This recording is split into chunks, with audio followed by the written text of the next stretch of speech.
Welcome and thank you for stopping by Sheila's Audiobooks, and I am Sheila. This recording is coming from South Texas. All stories on this recording are in the public domain per United States copyright law. This story is about. Story was first published in the premiere issue of S Stories magazine in 1927. Tragedy and spitting lead fly swiftly in the wake of a joke with a startling climax on the brink of eternity.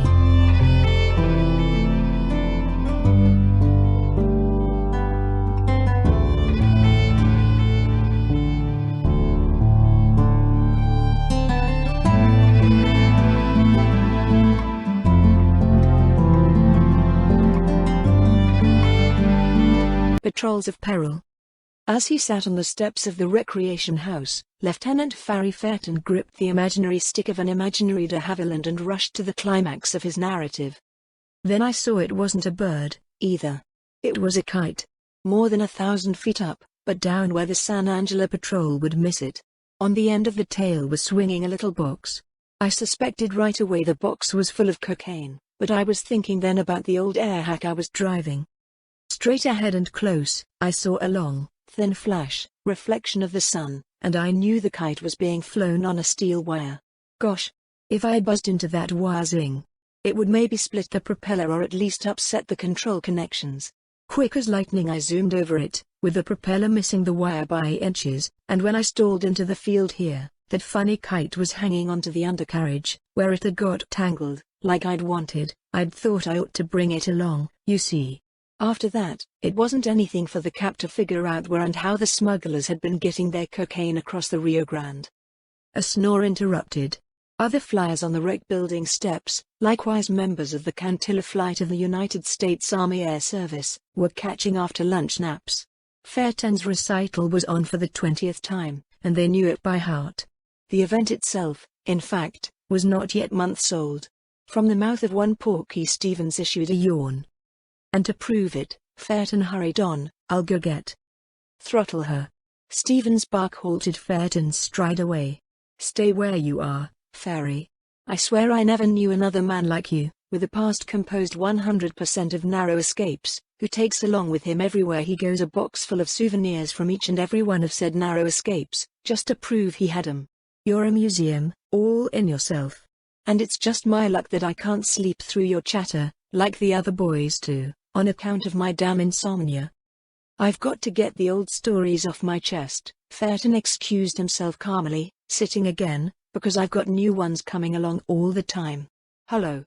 he exclaimed. "Hope nothing's wrong with the morning patrol." Across the way the radio sergeant had burst out of the shack and run quickly toward headquarters building. At the door he met Captain Horder and rattled out his message. For a moment the two men talked fast. Then the captain hurried out. On the field the reassembled D.H. had been warmed up for a test by the mechanics, and several flying shavetails were about. The captain spoke briskly to them. They began to move excitedly. "That's no check ride," Fairton declared to Stevens. "Come along, Porky." The pair hastened toward the ship. Its propeller was already spinning, the 400-horsepower engine roaring. The plane taxied off, inclined over the fence and dead-headed east. The sting of flying grit still on his face, Fairton turned to Captain Horder. "Trouble, sir?" "Something's gone wrong with McKeever and Thompson on the Silver Lode Patrol," the captain answered. "Reports have been coming in regularly until the last one, a moment ago. The last report said that a strange plane had come out of a cloud bank, Mexico ward. The plane opened fire on them." "Opened fire?" "Opened fire with a machine gun." "Machine gun." And the message stopped there. "The rest we'll know when Clark and Johnson get back," Captain Horder went on, his face pasty. "They've gone to hunt for McKeever and Thompson in the mesquite." As the captain strode away, Fairton and Stevens exchanged dazed glances. "Porky, this is 1927, not 1917, anymore. And this is the Rio Grande Territory, not the Argonne." "I don't get it," Stevens cut in. "I haven't even thought of a machine gun for more'n 5 years. Lord, I hope there's a mistake, and the boys get back safe." Statistics with which flying service men are familiar say that every 8th man in the service is killed every year. The Government Insurance Bureau is not instituted for no purpose. The Border Patrol understand that. To the dangers of the sky their nerves are immune, until the eighth man leaves his crate and keeps on arching straight into the stars, forever. Then emotional and alcoholic orgies come. Fairton and Stevens tramped back toward the wreck house silently, until Fairton spoke. "It reminds me, Porky. Did I ever tell you about the time I glided down in no man's land, forced down, and saw a butch coming straight at me with his hog sticker all honed and stropped? All I had was one hand grenade I'd picked off a buddy who didn't have any further use for it, and in the excitement I forgot to bite the plug off. There it went sailing straight at that butch just the same. All he had to do was catch it and toss it back right, and I'd have blown away on the breeze. My subconscious mind must have been working, however, because that grenade happened to hit the butch right between the eyes, and down he went to stay. I saw to it. That was a close shave. It happens I've got that grenade yet. I saved it. I'll go get it and show." "Don't do it," Stevens roared. "Just try to show it to me, and I'll use it proper at you." "What's the matter with you lately, Porky?" Fairton came back. "You act as though you'd been looping on a full stomach." The question touched Stevens' depths. The change which blended through him was profound. The eyes he turned up at Fairton were sad. "You and me, we understand each other," he admitted. "We both have felt the same ever since Pretty Lieutenant Twombly was assigned to the flight 2 months ago, except that I feel worse than you do. At least, Julie had you up to tea once." "Just once," Fairton nodded. "And Twombly has tea with her every day in the week." "I haven't never been at all," Porky repeated, "and I've got no prospects, either. I've got sense enough to know I haven't any chance with her. And anyway, I promised Minnie, back in Tulsa, that I'd marry her. I guess I just naturally hate to see a ladies' man like Twombly get away with all his smooth stuff." "My hopes are dying fast," Fairton observed, "but fighting for life. Speak of the devil, and also of angels." The sleek official touring car eased to a stop before headquarters building under the guidance of Miss Juliet Horder, the captain's daughter. At once a uniformed man sped across the space from the wreck building and received a cordial greeting from the girl. Fairton and Stevens looked away, their eyes smarting with the sight, but they heard the girl say, "I'm sorry we can't have tea together today, Lieutenant Twombly." Fairton grinned in spite of himself and Stevens audibly giggled.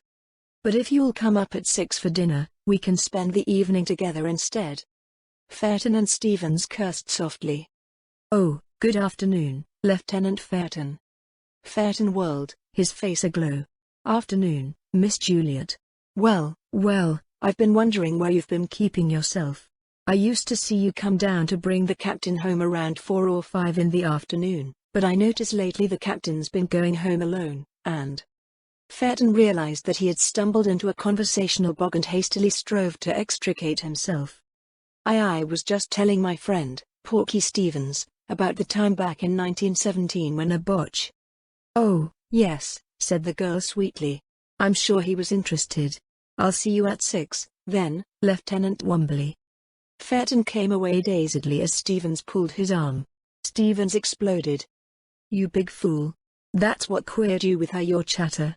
Do you think a girl invites a man to tea to hear terrible stories of how he rounded up a bandit gang with a shooter and have him show her the very pea he did it with? Nix. I guess I can't help it, Porky," Fairton sighed. "And tonight it's dinner for that slick Twombly. Curse the day that brought him to the flight. I wish I could." Stevens paused, meditating. "Sometimes I think I'd—" Abruptly he turned and walked away, leaving Fairton puzzled. The exhaust of a powerful Lincoln motor had been beating through the air more loudly with each passing second. Now the plane stalled into the field from due east. It taxied to a stop while the mechanics mobbed around it. Captain Horder hurried out of headquarters, and close behind followed Warren, the flight surgeon. The 2 men in the D.H., who had been searching the mesquite for McKeever and Thompson, did not at once jump out. They had burdens to lower. Others reached up to assist. Stretchers were brought, and, sheet-covered, 2 bodies carried away. Fairton sidled close while Clark and Johnson reported to the captain. "The D.H. they took out on patrol this morning is a wreck, sir. We found it in the mesquite, in pieces. We looked at the motor. The cylinders are cracked, by steel-jacketed bullets. We found one inside. There are 20-odd bullet holes through the fuselage, sir. McKeever and Thompson by some miracle. Captain, there was something of them to bring back. Riddled, sir, riddled. The captain strode away, his face beet red. Fairton whirled, and with the others pushed questions at the two scouts. Porky Stevens and the immaculate Twombly joined the circle together. Theories grew. There's only one explanation for it, Fairton asserted. It's been only a few weeks since the cocaine smugglers were rounded up, and we know we didn't get them all. It looked like a family affair, that smuggling and family affairs in Mexico get damn serious. The Vilenzos are hot-blooded, anyway. Now that the old man is in the pen, one of his sons might be gunning for us out of sheer revenge. Ever hear of a vendetta? Against the whole border patrol? Twombly asked skeptically. Certainly. When Mexicans hate, I tell you, they hate. What's left of that little crowd hates us for breaking up the dope ring. Why shouldn't the smugglers be addicts themselves? Hate, dope, tequila, somebody crazy enough to unlimber a machine gun at us, and there you are. It sounds I'm. Fairton sliced into Twombly's comment. Does it? Well, how do you explain it? With help from all the tea you've drunk recently, you ought to get up a nice lavender-scented theory about it. Fists would have flown at that moment, had not timely interruption taken away the possibility. The buzzing of a motor was again disturbing the air. All eyes turned upward in the direction of the approaching craft. It was smaller than a de Havilland. It was not preparing to stall into the field, but coming down with motor roaring in a full power drive. Its nose was pointed straight at the group on the field. That's not a service plane. It hasn't the markings. It looks like my God above. Fairton's voice shouted the warning, run. The plane was close now, and Fairton's startled eyes had seen a mechanical device mounted in the rear cockpit. Then a helmeted and goggled head had risen and, swung around, straight at them, was the bore of a machine gun. Like frightened chickens below a swooping hawk, the men on the ground scattered. In comparison with the dynamic sweep of the plane, their movements were far too slow. The machine gun spat fiery death out at them. Window panes shattered. Bullets planked through the corrugated tin roofs of the hangars. Little spurts of dust jumped up from the ground in even rows. And men fell. Instantly the unknown plane zoomed up, climbing again into the blue at a steep angle. For a moment more it sprayed the ground with deadly slugs, then the sputter stopped. With incredible rapidity the plane receded. On the ground 3 men lay still. 2 others were writhing in agony. A few muffled curses were audible in the tense silence. One of those only wounded waved wildly, as those unhurt rushed instinctively toward them, and shouted, "Get that crate!" Then came the squeak and rumble of hangar doors. Mechanics fluttered around. 2 de Havillands rolled out. Men climbed into the cockpits, 2 into each plane. In an instant the propellers were humming in a grim rhythm. One and then the other taxied off, banked south in pursuit of the death-dealing craft, and crabbed after that mere speck in the sky. Lieutenant Fairton stood backed against the door of headquarters. As the hostile plane had darted down, his move had been to block the instinctive rush outward of the persons inside, particularly Miss Juliet. As he stepped aside, the rush came, and he hastened to aid the men who had fallen. He threw his arm around Porky Stevens' shoulder. "Thank heaven, Porky, they didn't get you. Damn it, Farry, they didn't get Twombly, either." The field was in a hubbub. The flight surgeon moved frantically. Those uninjured carried into the little board-floored tents the injured and the dead. Under stern direction of her father, Juliet Horder drove the official car off the field. After the first hysterical outburst, an enforced calm came into the air. These names and others came from the lips of Captain Horder like so many shots. Lieutenants Twombly, Fairton, Stevens, Jackson, Rich. Alertly the men ducked from the tents and responded. To them the captain stated in crackling syllables, 3 more men are dead. 5 in all today. The 2 D.H's which have chased the armed ship stand very little chance. The most they can hope to do is locate the field from which the armed ship came. They may not succeed at that. I'll be glad if they come back at all. We will stand as prepared as possible, under the circumstances, the captain went on sharply, if another attack should come. In the meanwhile the routine of patrol confronts us. Orders are to fly the patrols if flying is possible. It is not impossible yet by any means. The afternoon patrol between Bitter Creek and San Angelo will fly as usual. But Twombly cut in. Sharp eyes turned at him.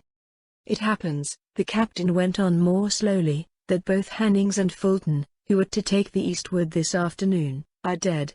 King, who was going west with Harper, is injured. Harper will take the west alone. I will send only one man up for the east. I ask for a volunteer for the East Patrol. A chorus answered.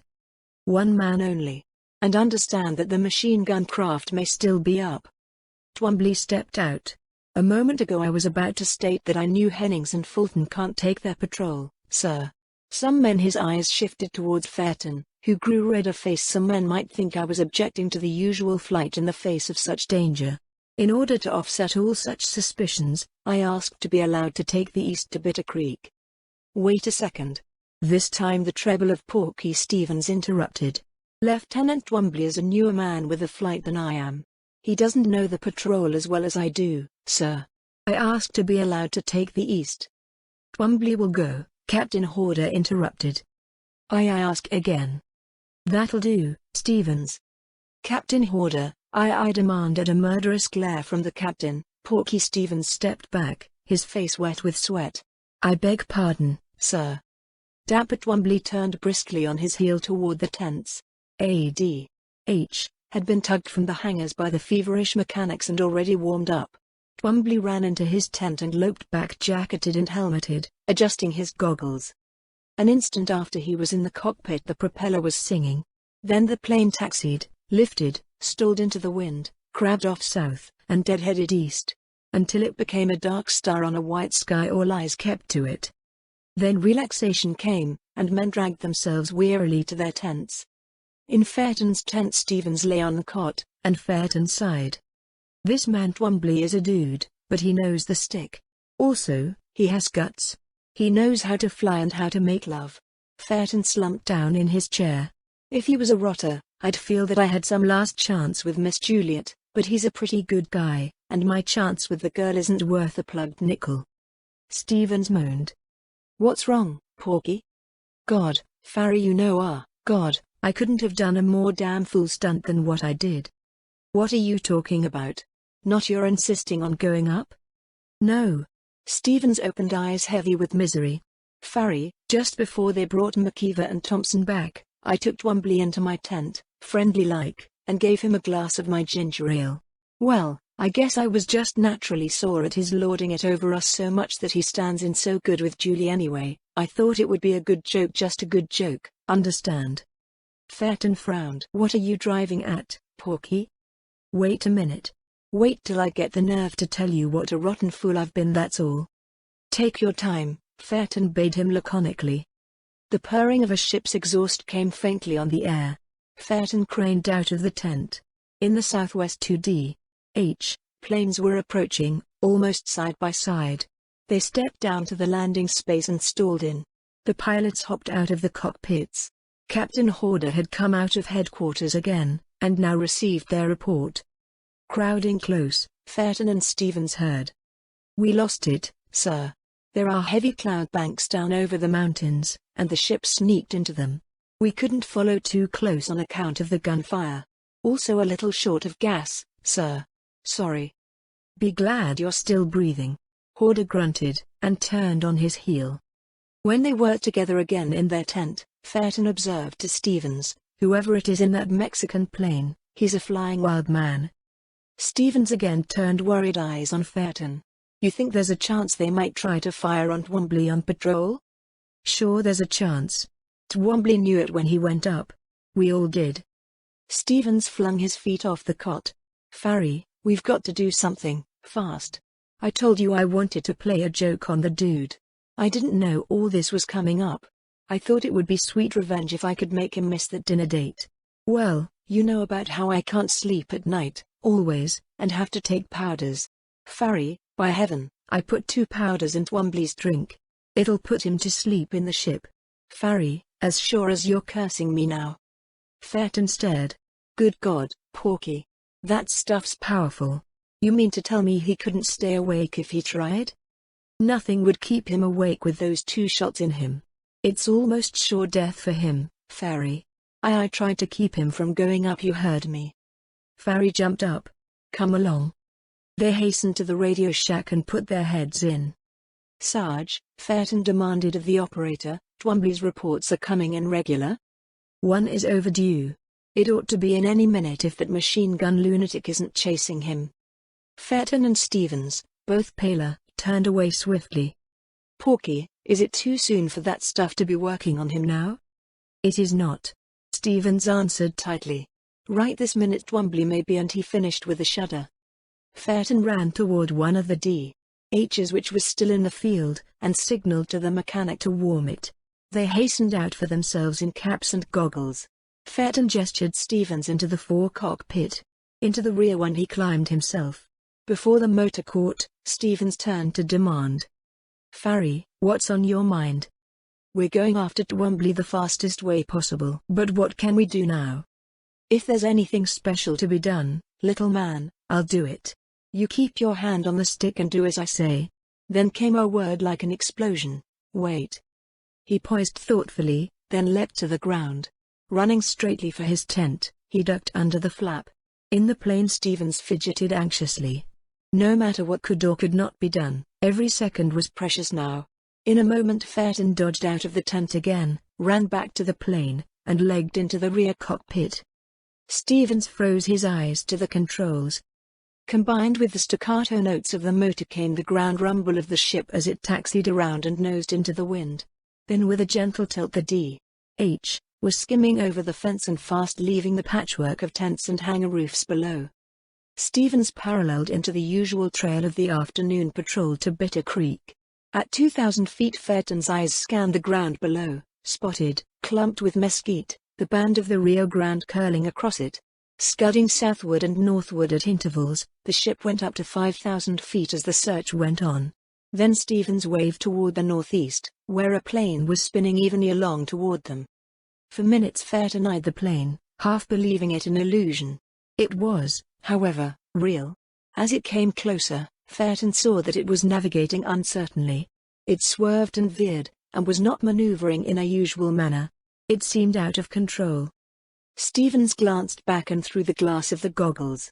Fairton saw the horror in his eyes. The plane, they knew, was running itself. No hand was on the controls. They knew that a ship which is accurately aligned and balanced will, if it is driven at the correct speed, fly on by itself so long as the air is smooth and the gas holds out. Both men realized that Twombly, feeling the drowsiness coming upon him, had set the controls to this nice adjustment. As they arched up they could see Twombly in the pit of the other ship, head hanging forward, but, even in sleep, braced back to keep himself from unconsciously pushing against the stick and so driving himself to death on the earth below. The credit for his still being in the sky was due to mechanical perfection and the grace of God. The self-flying plane passed them, and Stevens banked to the left to chase it.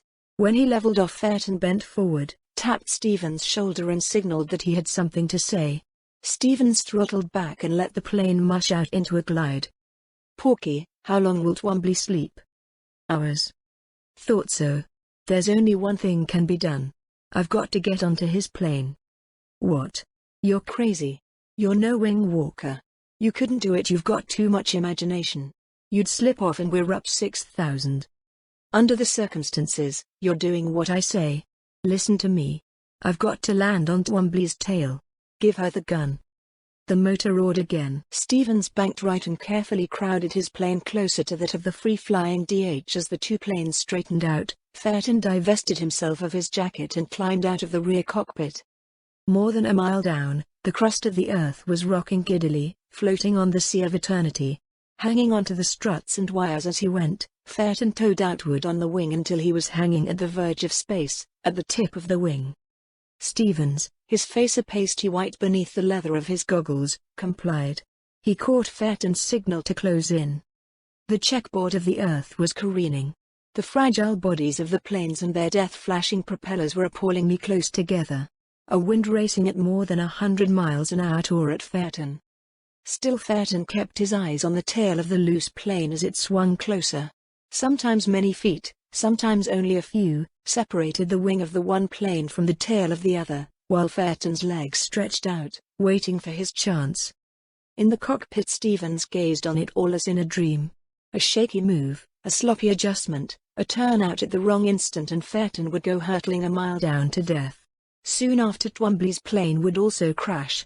Delicately Stevens moved the controls, and the planes weaved closer while Phaeton waited, leg outstretched. Then a moment came when the tail of Twombly's ship leveled with the wing which was carrying Phaeton, and Phaeton swung out. Both his feet left the wing. His hands still clung to the strut. Stevens grew frigid. The underplane bumped. Phaeton all but dangled. Stevens gently swung over, and Phaeton whirled off, falling astride the tail and punching his fingers through the linen for a hold. Stevens frantically banked his plane away. Phaeton crawled rapidly up the tail of Twombly's crate, and fell inside the cockpit. Sitting on Twombly's lap, grotesquely high, he shot on the gas and the plane bored ahead steadily. As Stevens arched to the other plane's level, Phaeton waved broadly to him. "Get out of the way." This gesture plainly said, "Go back home." Stevens was too shaken to question. Gladly he complied. He banked right and beelined. As Twombly's plane eased down again, Phaeton strove to get himself in a position whereby he could work the stick more easily. Having done this, he tried to arouse Twombly. But Twombly was not to be aroused. The man was as though dead. Phaeton leveled off again and headed into the wind. Phaeton's compass straightened him. By the time he had found the bearings for the plane, Stevens' own D.H. was almost out of sight. Taking it easy, Phaeton throttled back. Now an avalanche of emotion, in contrast with his coldness of a few moments back, came upon him. He shuddered, airsick for the first time. He had never done a plane change stunt before in his life and he had no desire to repeat it. His one wish, now that he was steadied again, was to get back to his tent and take a rest. The ironic thought struck him that perhaps, if the man could be revived, Twombly could keep that dinner date with Miss Juliet after all. He heard, close behind him, suddenly, the drone of another motor merging into the whir of his own ship. He glanced back and the blood in his veins became as ice. In the rear cockpit of the ship which was streaming straight toward him, a leather-encased head was rising, and the bore of the machine gun was leveling straight at him. With insane suddenness, even before the rattle broke out, Phaeton dove. The earth tilted straight up before the nose of his plane. Through the haze he saw the Rio Grande full ahead. Phaeton braced himself madly upon every possible support. He was loose in the cockpit, without a strap, without a parachute. Downward he went like a shot, until he skimmed off to the south, banked east steeply, and climbed directly below the other plane. Some of the bullets had penetrated the fuselage in the rear. Luckily the propeller was unhit. One bullet would have splintered it. Twombly was untouched. Phaeton's fast drop had saved them both. Again a parade of steel-jacketed bullets raced across space at Phaeton. He heard the slugs rip through the linen. Madly he stomped on the gas and drove the D.H. upward at a steeper angle. Phaeton knew that if he kept close under the other plane, the machine gun operator could not reach him. The barrel could not drop many degrees below the cowling of the pit. The other plane swerved and veered to get at Phaeton, but Phaeton, keeping his eyes always on it, duplicated its every move. His life depended on keeping the bottom of the other plane close above him. This was a strange game of hide-and-seek with death in the sky. The gun-bearing plane swooped, and Phaeton swooped likewise. Then the Mexican plane leveled off and Phaeton, like a pilot fish on a shark, followed. "I see. You're trying to make me ease up, think you'll catch me napping, eh? You babies have got something coming you're not expecting." His hand dove into his pocket and brought out something black and pear-shaped. It was his precious souvenir hand grenade, the one which he had forgotten, that memorable time in no man's land, to bite off, which had knocked the Botch out cold. On a wild notion, Phaeton had run back to fish it out of his box of mementos, just before taking off the field, on a wild chance that he might need it. Now he gripped it tightly. He inclined his plane straight up at the other. Directly under it and very close he put the hand grenade to his mouth, bit it off, and tossed it upward. At the same instant he dove, and the earth swung again before his eyes. The shock of the explosion shook his own plane. Dimly Phaeton saw flashing fragments streaking across his field of vision. The sudden push in the air made one of the wings of his ship crackle and the linen rip slightly. In answer to Phaeton's prayer, the linen held as he put the sky back where it belonged. The ground was very close again now. Then another short crash, and the Lincoln motor screamed out like a dying thing. "Propellers gone." A weighty fragment from the other plane had struck it and splintered it. Desperately Phaeton tried to glide down the remaining distance. He gave one glance at Twombly still asleep. He shot a look toward the one right wing, which was crumbling. And then, all at once, Phaeton passed from daylight into a darkness which seemed to reach into the depths of his soul. He was glad, for he was tired. He thought, as he fell, that he would like to have a cup of tea. Phaeton heard Porky Stevens talking, and feminine voices answered. He blinked, but could see nothing. And at that instant something warm trickled between his lips. He almost choked. It was tea. He opened his eyes again, determined to see. On the other bed lay Twombly, patched with plaster, and at his side Miss Juliet Horder was giving him tea in a spoon. Phaeton's eyes turned puzzled to the girl sitting on the edge of his own bed. The girl's blue eyes were straight into his. She was almost the double of Miss Juliet, except that she was prettier. Yes, bewitching as Julie was, this girl possessed an even more exquisite charm.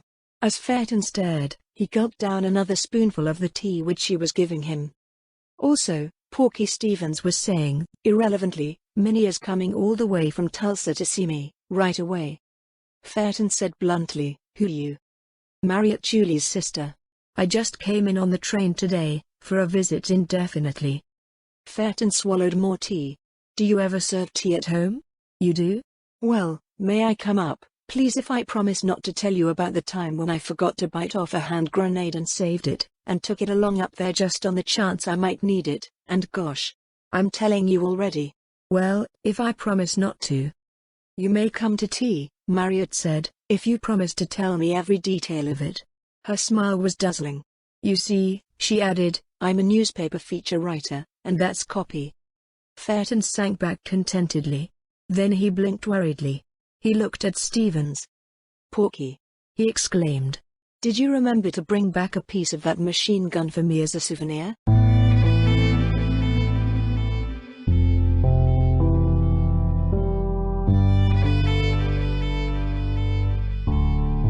Thank you for listening to today's episode. I really hoped you enjoyed it. There will be more to come. Please subscribe not to miss out on what is next. I will be looking forward to your return. The music is by Madfan from Pixabay. To support this and other artists, go to pixabay.com. Sheila.